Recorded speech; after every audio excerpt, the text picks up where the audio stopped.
Hello beautiful people, welcome back to LJ Videos. Thank you for joining me today. As you saw in the title, we're gonna be dealing with a bearded dragon. So you're gonna get to meet Tang. So, like I said, today we're gonna be doing my bearded dragon's tank. We're gonna be cleaning it. We're kind of just gonna be taking care of him, giving him a little pampering day. So yeah, let's get right to it. I will just introduce you to him, honestly. So this is Tang. He's pretty cool. This is my bearded dragon. He is a tangerine bearded dragon. I've had him his whole life. So I've had him for 5 years now, since he was a little itty bitty peewee. You know how little they are when they're born. And he is like the friendliest dude. So like I said, he's a tangerine. So that's where the extra orange comes from. He was just under, not really his light, but he was kind of thinking he was basking. We moved the lights on his cage to the other side, and ever since then he's been laying on the side where there were lights, and we're like, dude, do you not understand that you're not feeling heat? Other side, move to the other branch. I think he just likes the mesh thingy we have, you'll see. But yeah, he's honestly the best bearded dragon in the world. As you can see, he has some typical random beardy shedding spots, so we're gonna try and get that taken care of today, give him a little bath. Until then, honestly, we're gonna let him roam around on the floor. So I don't recommend this with everybody. It depends on your animals that you have in your house. It depends on the reptile itself. I do still keep an eye on them. I usually won't leave him down here by himself, but they get along just fine. Tang minds his own business, the cats mind his own business, and that's kind of where it goes. So we're gonna let him roam on the floor, just give him a little bit of time. He does like to free roam a little bit.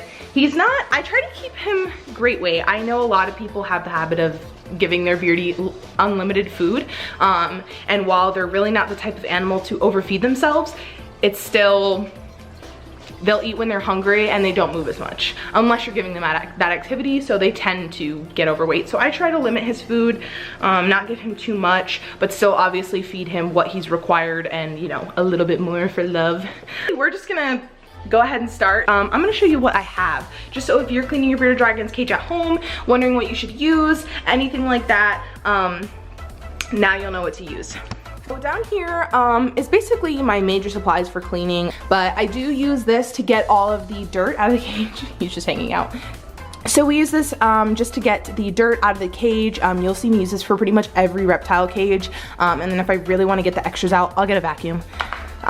This I also used to get like the biggest chunks of stuff out. This is just like my shovel, and then I use this towards the end. The paper towels, obviously. The wipeout I use as the disinfectant. It is a reptile safe disinfectant. Still shouldn't use it if they're in the cage, obviously by ZooMed, but if obviously, like I said, you shouldn't use it with them in there. And then I do use Windex, same thing. You don't want to use this, especially because obviously it is a real chemical. It's not made for reptiles whatsoever, but I do use it to clean the glass, and then I give them some time before it goes back in, make sure it doesn't smell like Windex. We have some ReptiSafe. This is for his water. I know it's a big debate letting bearded dragons have water because it creates humidity and things like that. I keep it in there just for my sanity. If he's ever thirsty and I'm not home, he can have water without a soak. And then I also use that for his bath. That way if he decides to drink the bath water, because I do use sink water, he can drink it. And then this is for his bath water, not his cage. And we are gonna give him a bath today. I love this stuff. There are a lot of brands by ZooMed and such for shedding. I have never had one that works as amazing as this one. So if you guys do have, I've only found it at PetSmart, but if you do have a PetSmart by you, I really do recommend this stuff. It works amazing. You literally just put it in the bath if you give your reptile baths a lot, and it helps and does wonders. And then this is something that I don't know if a lot of people know about, but my reptile shops carry it. It's the reptile electrolyte soak. This stuff is kind of like Gatorade in a powder form for reptiles. So I do suggest this if you're just trying to keep them hydrated and stuff like that, especially for beardies who don't really consume a lot of water. I like this a lot. I really use it for all the reptiles. I had this little thing in there. I thought this would be cute to add because none of the animals I really have, especially lizard-wise, are desert animals. Like I don't have a Eurymastix or anything like that. So I thought this would be cool to add to his cage. We'll see how it fits. This is what he will do. He just likes to sniff him, and honestly, if Tang gets annoyed, he goes under the couch, which seems exactly like what's happening. The branch he does have in here right now, he does not like. We moved it when we moved his cage last, and he did not like it at all. So we're just gonna give him a new one. And then we have 2 calcium powders. So this one's the powdered version that I put on top of his veggies and things like that, just to make sure he actually is directly consuming it. And even though Beardies don't really drink water, I do have the liquid calcium, and I will put this in his water. So if he does drink the water, he does get calcium on top of that if he has a day where he's not eating as much veggies. There is a such thing as too much calcium, but I do keep an eye on him. I don't add this every time.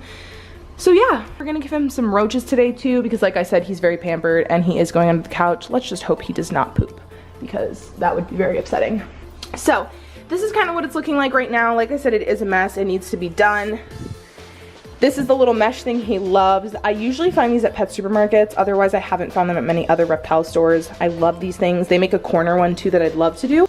Tang will be moving into the 75 gallons. This is a 40 breeder right now. It's honestly the recommended size for an adult bearded dragon like Tang, but I love him and I want to pamper him, so we're gonna give him that one when Animal has moved out.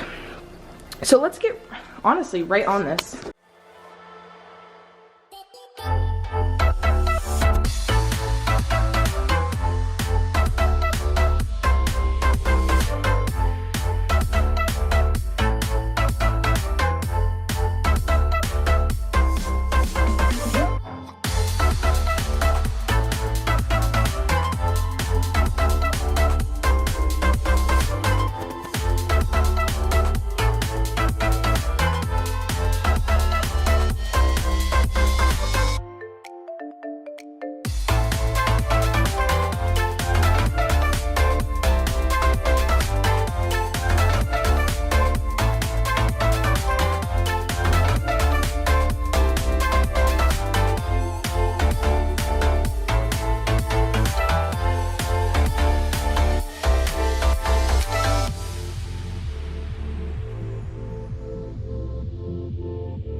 Now we're gonna take a little bit of an intermission so we can go upstairs and get the big bag of cypress. I didn't want to do a lot of cypress, but that is definitely not enough to fill a 40 breeder, like even a thin line. It's a big bag of cypress.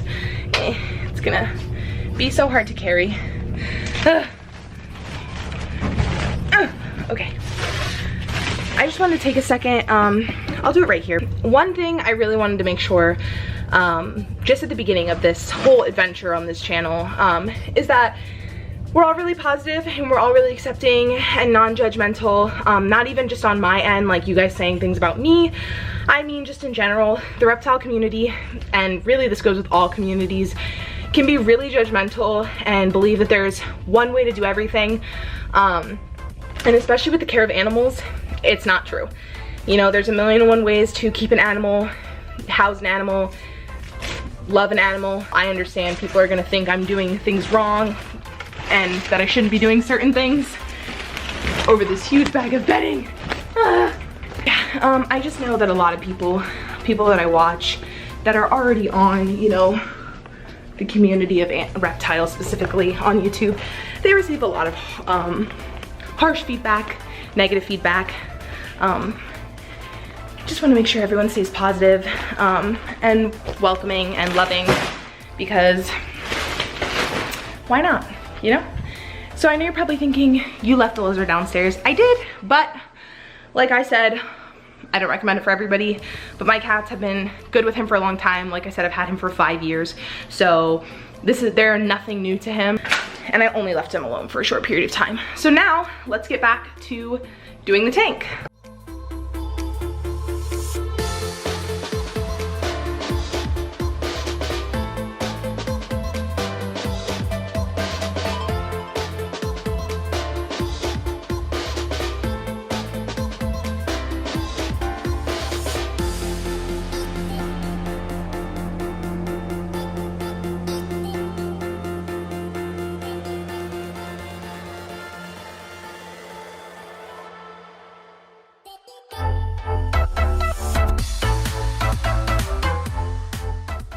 So now that we pretty much did all of that, it looks way better compared to what it looks like before. The tank is a lot cleaner. You can actually see completely through the glass. It was definitely a much needed clean. Now we're gonna take his bowl. I make a mess everywhere, as you can see, and we're gonna go wash this.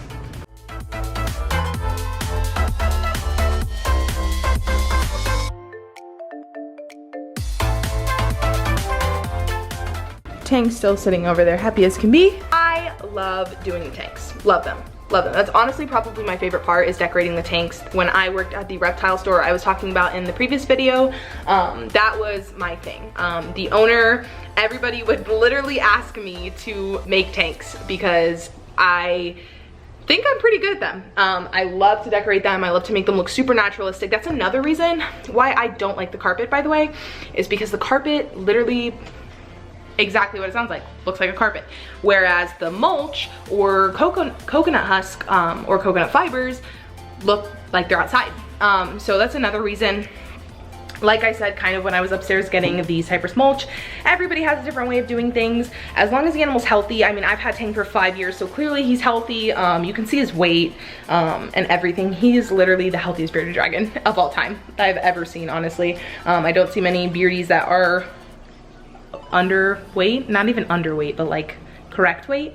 Most beardies are really fat, which I mean is great because fat is better than skinny, but at the same time, we all know fat is not the greatest. And he's definitely, don't get me wrong, had some diets because they're very easy, like I said, to get fat. They don't move around a lot. They don't have a huge activity level compared to some other animals. So this is kind of the finished product. All I have to really do is get him some food, some fruits and vegetables, and then some roaches, and then fill his water up and we'll be done. So let's get on that.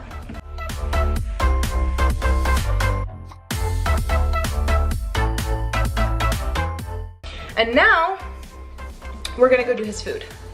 Usually for him, because he is a bearded dragon, like I said, he eats a lot of fruits and vegetables. When they get older, you're supposed to do more vegetables and fruits than insects, so I usually follow that. So now that we have just dumped his bowl out, we're gonna give it a quick wash. So every bearded dragon is different. I'm sure, like I said, if you guys have bearded dragons, you are very well aware of this.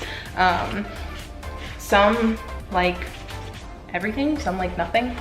We're gonna get him some cactus pad. I actually grow this outside. I'll show you guys.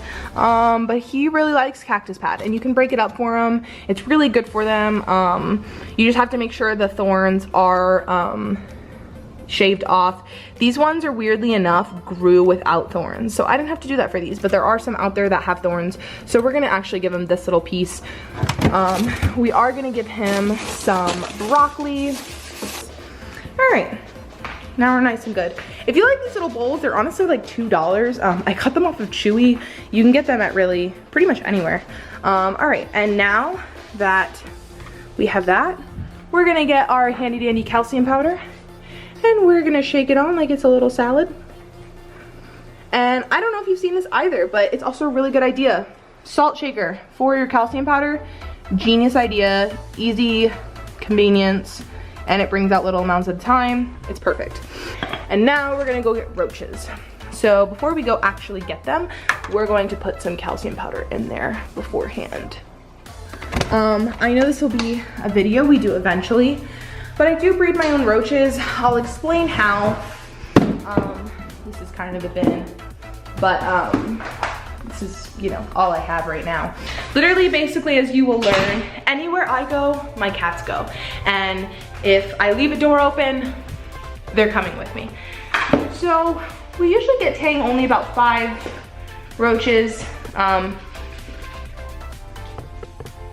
They're pretty good size. Nothing crazy. They can't bite or anything, so if you decide that you want to beard a dragon but you can't do the roaches, I mean, roaches aren't 100% a necessity, but they're just good for them. Now they're covered in calcium, delicious. These are by far his favorite snacks. He literally adores roaches. I think those are by far one of his favorite insects to eat. I give him soup worms and he's like, eh. But if I give him roaches, let's call it a day. Look. I don't know if he wants them.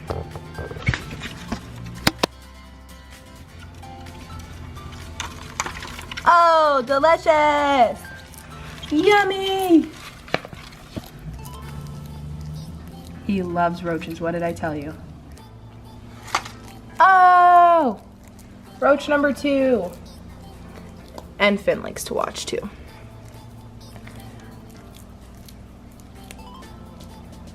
Those crunches are just something everybody wants to hear.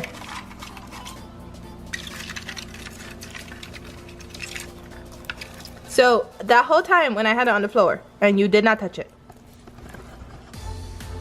Why? Why? All right, now we're going to give him a bath. Woo! So I use the sink because he's not very big. All right, now I can show you guys kind of what's going on. Now that we've let it fill, I shake up my bottle of Sheddies pretty good just to get all the stuff from the bottom. This is pretty good for a full-size beardy. I put in a whole capful usually. Then as usual, I spray a couple drops in here. I don't really measure it because it's like not possible.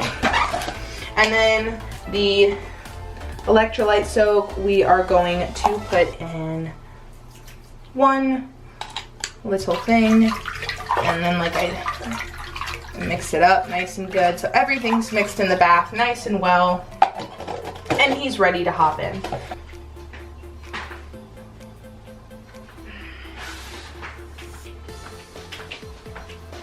So now that Tang's been out for a little bit, he's actually oranged up quite a bit. You can see how orange he is now. I honestly should have done a little more water in here. So we're gonna add some more water.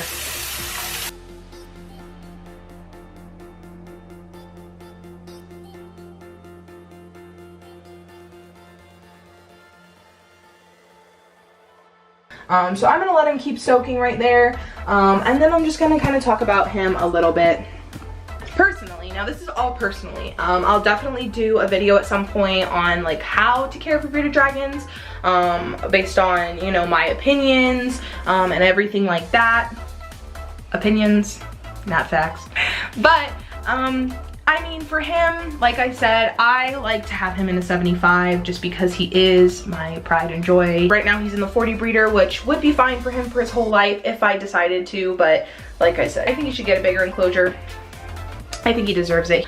But I have, like I said, broccoli. He gets an arrangement of food. He gets broccoli, he gets kale. I try to stay away from kale because I know it is really dirty. And then I do sometimes tomatoes, carrots, green beans, cactus pads, like I said, that he got today.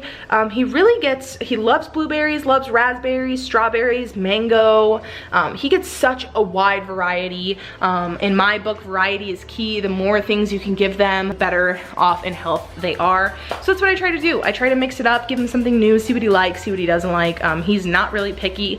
And then occasionally I'll give him hornworm. He's literally still just relaxing. I like don't have to force him in there at all. He's enjoying himself. So we're just gonna leave him there for a minute, keep an eye on him, but let him do his thing. He does have a 100-watt power sun bulb, which if you don't know is UVB and heat in one bulb. I think that pretty much concludes the video for today. Like I said, I really appreciate you guys coming in and watching the video. If you enjoyed it, or if it's something you really liked, drop a like down below. I'd really appreciate it. And then like I said in the last video, and I'll say in every video, if you have any comments, concerns, suggestions, anything you could possibly imagine, leave a comment down below. Let me know what you think. Let me know how you feel. And if you wanna see when I post next, hit the notification bell. Make sure you stay safe. Make sure you stay healthy. Wash those hands. Don't touch your nose, mouth, or eyes. And stay safe. I will see you guys next time. Bye-bye.